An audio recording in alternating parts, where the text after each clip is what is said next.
But anyway, what caught my eye over the past couple days has been Bob Iger's response to everything going on with Disney. The latest quarterly earnings call, where once again, weatherman Bob Iger tries to smooth everything over and somehow go in front of the shareholders and say, yeah, we lost almost 12 million subscribers on Disney Plus. But everything is perfectly fine. Don't worry. For the third quarter in a row, Disney Plus was bleeding subscribers.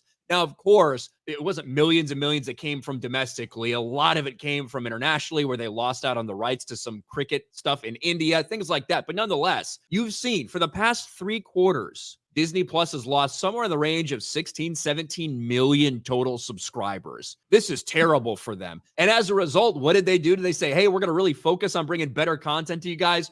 No, they said, we're going to raise the prices. For the second time in a year, Disney announced that they're going to raise the prices for Disney Plus. It was $7.99 just a year ago. Then they raised it to $10.99. Now they're raising it to $13.99. So it's almost doubled in price in less than a year. And now something interesting has happened. Cancel Disney Plus online searches spike after Disney hikes prices by more than 25%. Google search data, so basically Google Trends, showed that cancel Disney Plus jumped on worldwide trends by 510% on Monday, the most significant increase of that phrase on Google Trends since January of 2023. What happened in January 2023? Oh, that's right. The other price hikes for Disney Plus went into effect. Here it is. Google search data shows canceled Disney Plus jumped worldwide by 510% on Monday, the most significant increase of that phrase on Google Trends since January of 2023. So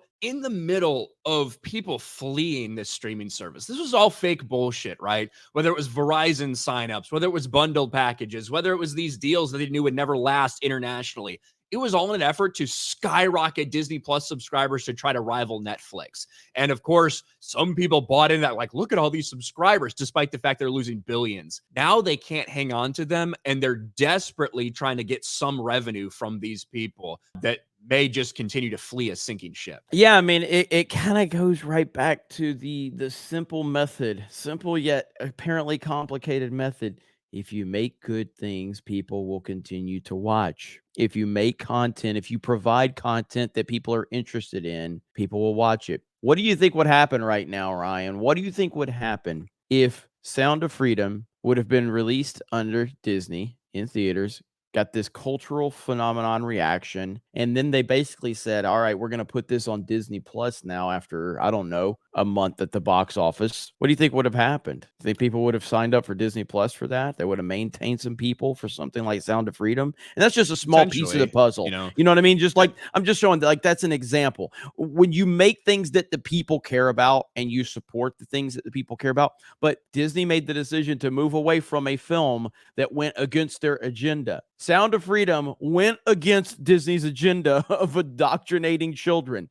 Think about that. And then you look at how the MCU and what the direction the MCU has gone in since Endgame. You look at what's happened with Star Wars. Again, these are the two biggest properties that they have under their banner. Pixar has fallen off the map. You've given nobody reason to stay on your platform. None. Most people that sign up to Disney Plus, I'm not saying they have everything that you have from your legacy media stuff, your old, classic Disney cartoons and Pixar, but most families probably have a majority of those titles in some way, shape, or form. You know what I mean? They're like, I'm not going to continue to pay this money for my kid to watch repeats of Finding Nemo when we have the DVD right here or the Blu-ray right here. What's the point? You're not offering me anything new. You're not offering me anything good. Look how good Marvel Netflix stuff was. If we were getting that type of content on Disney Plus, there would be every reason in the world for people to continue to renew and looking for the next amazing season of that type of content. It's not happening.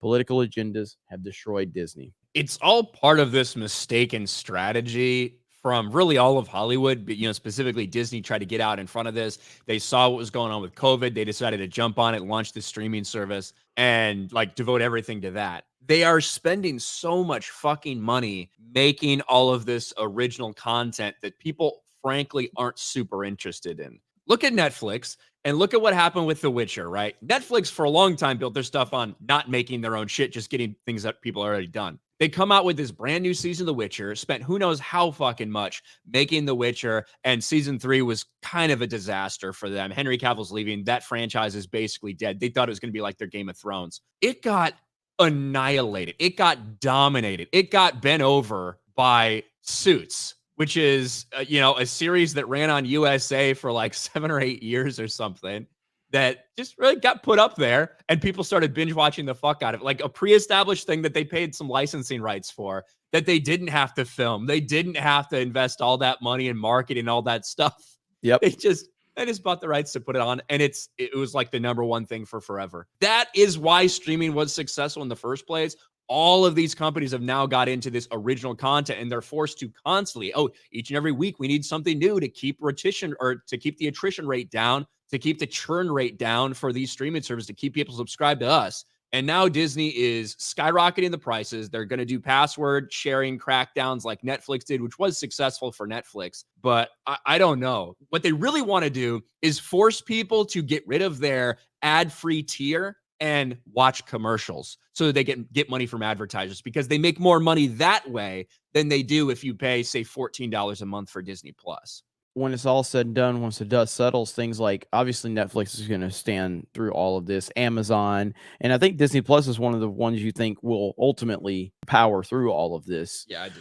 I think that Disney's just big enough that they're willing to take losses like that to be one of the people left standing at the end of the day. People are not going to sit there and pay $15 per for 8 streaming services. You know what I mean? I just don't think that's going to happen. All of these fucking companies are losing money on streaming. Just fucking license your shit out. You know what I mean? I think that's where the approach is going to go from some of these companies that don't have that big user base. I think eventually they're going to say, all right, hey, Paramount Plus, let's fucking sell the rights to stream Yellowstone to Disney or to Netflix or to whoever's willing to pay us the most for the rights to put that on their service. People are going to be willing to do that to get content that people want, like Netflix has done since like for ages. And then you're also going to be able to make money on that shit without having to worry about these subscriptions and all that stuff, which is proven to not be on a grand scale. That is not the new standard for Hollywood to make money, clearly.